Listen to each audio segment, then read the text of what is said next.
আসসালামু আলাইকুম। স্বাগতম প্রিয় দর্শকবৃন্দ। বাঙালি হোসাইন চ্যানেলের পক্ষ থেকে আপনাদের সকলকে আবারও আন্তরিক শুভেচ্ছা ও অভিনন্দন জানাচ্ছি। আজকের ভিডিওতে আমরা আপনাদের নিয়ে যাচ্ছি ইউরোপের হৃদয়ে ইটালিতে, একটি দেশ যেখানে আছে পৃথিবীর সবচেয়ে সুন্দর শহরগুলি, শত শত বছরের ইতিহাস, শিল্পকলা, ফ্যাশন, খাবার এবং সংস্কৃতির অবিশ্বাস্য বৈচিত্র্য। এছাড়াও জানব আধুনিক ইটালিতে মুসলিম মেয়েরা কেমন জীবনযাপন করছে, শিক্ষা, কাজ, সংস্কৃতি এবং ধর্মীয় স্বাধীনতার ক্ষেত্রে তারা কী অবস্থানে রয়েছে। চলুন শুরু করি ইটালির এই মনোমুগ্ধকর সফর। ইটালির সৌন্দর্য এমন যে অনেকেই বলেন Italy is a dream you live inside. এখানকার প্রকৃতি, শহর, স্থাপত্য সব মিলিয়ে একটি জীবন্ত শিল্পকর্ম। ইতালির সৌন্দর্যের মূল ভিত্তি হল এর সমৃদ্ধ ইতিহাস এবং রোমান সাম্রাজ্য ও রেনেসার কেন্দ্র হিসেবে এর ভূমিকা, যা স্থাপত্য, শিল্পকলা এবং সংস্কৃতিতে প্রতিফলিত হয়। অন্যদিকে মধ্যযুগে মুসলিম শাসনের অধীনে থাকা সিসিলি এবং দক্ষিণ ইতালির কিছু অংশ ছিল মুসলিমদের ইতিহাসের গুরুত্বপূর্ণ কেন্দ্র, যেখানে ইসলামী সভ্যতা ও সংস্কৃতির উল্লেখযোগ্য প্রভাব পড়েছিল। ভেনিস, পানির শহর, গন্ডোলা বোট, সরু জলপথ, ঐতিহাসিক সেতু। ভেনিস পৃথিবীর সবচেয়ে রোমান্টিক শহরগুলোর একটি। এখানে গাড়ি চলে না, পুরো শহরটাই পানির ওপর ভাসমান। কয়েকশো বছর আগে যখন ভেনিস ইউরোপের অন্যতম প্রধান বাণিজ্যিক কেন্দ্র হিসাবে গড়ে উঠছিল, তখন তা ছিল একটি অর্থনৈতিক ও সাংস্কৃতিক মিলন কেন্দ্র। বিশেষত মুসলিম বিশ্বের সঙ্গে তার ছিল জোরালো সম্পর্ক। ভেনিসিয়ান বণিক যেমন নীল নদ থেকে ইস্তাম্বুল এবং সেখান থেকে আজারবাইজান পর্যন্ত মুসলিম বিশ্বের বিস্তৃত অঞ্চলে ব্যবসা বাণিজ্য বিস্তার করেছিল। আমালফি কোস্ট, স্বপ্নের সমুদ্র পার, রঙিন ঘর, পাহাড় ঘেরা রাস্তা, নীল সাগর, যেখানে প্রতিটি মুহূর্ত ছবির মতো সুন্দর। লেক কোমো, তারকাদের স্বর্গ, হলিউড তারকারা যে জায়গায় বিশ্রাম নিতে আসে। চারদিকে সবুজ পাহাড়, শান্ত নীল জল, এ যেন প্রকৃতির আঁকা একটি নিখুঁত ছবি। আল্পস পাহাড় ও ডলোমাইটস, স্কি, ট্রেকিং, অ্যাডভেঞ্চার। ইটালির উত্তরের পাহাড়গুলো বিশ্বের অন্যতম দর্শনীয় স্থান। ইটালি মূলত দুই যুগের জন্য বিশ্বজুড়ে বিখ্যাত: রোমান সাম্রাজ্য এবং রেনেসাঁ আন্দোলন। রোমান সাম্রাজ্য 2000 বছরের পুরনো সভ্যতা। কোলোসিয়াম, যেখানে দাঁড়ালে মনে হয় সময় থেমে গেছে। রোমান ফোরাম, যেখানে রাজনীতি ও সভ্যতার জন্ম হয়েছিল।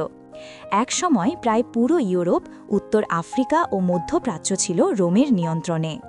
রেনেসাঁ, শিল্প ও বিজ্ঞানের পুনর্জন্ম। 1400 থেকে 17 শতক পর্যন্ত শুরু হওয়া এই আন্দোলন পুরো পৃথিবীর চিন্তাভাবনা বদলে দেয়। ইটালির ফ্লোরেন্স শহর ছিল এই বিপ্লবের কেন্দ্র। এই সময় জন্ম নিয়েছিলেন লিওনার্দো দা ভিঞ্চি, মোনালিসার স্রষ্টা, মাইকেল অ্যাঞ্জেলো, সিস্টিন চ্যাপেলের আঁকিয়ে, রাফায়েল, ইউরোপের শিল্পগুরু। তাদের সৃষ্টি আজও কোটি মানুষের হৃদয় ছুঁয়ে যায়। ভ্যাটিকান সিটি বিশ্বের সবচেয়ে ছোট দেশ হলেও ধর্মীয়ভাবে সবচেয়ে মর্যাদাপূর্ণ স্থান। পোপ এখানেই থাকেন। সেন্ট পিটার্স ব্যাসিলিকা এবং সিস্টিন চ্যাপেল শুধুই স্থাপত্য নয়, এগুলো সম্পূর্ণ এক শিল্পজগৎ। ইটালিতে প্রায় 20 লাখ মুসলিম বাস করে। এর মধ্যে উল্লেখযোগ্য অংশ Bangladesh, Pakistan, Morocco, Algeria, Tunisia, মিশর ও আলবেনিয়া থেকে আসা অভিবাসী। এখানে মুসলিম কমিউনিটি দ্রুত বৃদ্ধি পাচ্ছে। বিশেষ করে মুসলিম নারীরা শিক্ষায়, ব্যবসায় ও চাকরিতে এগিয়ে যাচ্ছে। মুসলিম মেয়েরা মেডিকেল, ইঞ্জিনিয়ারিং, আইটি, নার্সিং, আইন, বিজনেস এসব বিষয়ে উচ্চশিক্ষা নিচ্ছে। অনেকেই স্টাইপেন্ড ও স্কলারশিপও পাচ্ছে। হিজাব পরে পড়াশোনা করার অনুমতি পুরোপুরি রয়েছে। ইটালির মুসলিম নারীরা এখন হাসপাতালের ডাক্তার, নার্স, ফার্মেসির ম্যানেজার, সফটওয়্যার ডেভেলপার, শিক্ষক, এমনকি সরকারি অফিসেও কাজ করছেন অনেকেই। মুসলিম নারীদের প্রতি সম্মান বাড়ছে আর তারা সমাজে সক্রিয় ভূমিকা নিচ্ছে। যদিও সব জায়গায় মসজিদ নেই, তবে ইসলামিক সেন্টার দ্রুত বাড়ছে। ইটালি কেবল পর্যটনের দেশ নয়, এটি ইতিহাস, শিল্প, বিজ্ঞান, খাবার, সংস্কৃতি, ফ্যাশন এবং মানবিক মূল্যবোধের এক অনন্য দেশ। এখানে বিভিন্ন ধর্ম, ভাষা ও সংস্কৃতির মানুষ শান্তিময় জীবনযাপন করে। প্রিয় দর্শকবৃন্দ, এই ভিডিওটি যদি আপনাদের ভালো লেগে থাকে তাহলে লাইক, কমেন্ট এবং শেয়ার করতে ভুলবেন না। আর এমন আরও তথ্যবহুল ভিডিও পেতে চ্যানেলটি সাবস্ক্রাইব করে পাশে থাকুন। ধন্যবাদ সবাইকে। পরবর্তী ভিডিওতে আবার দেখা হবে। আসসালামু আলাইকুম।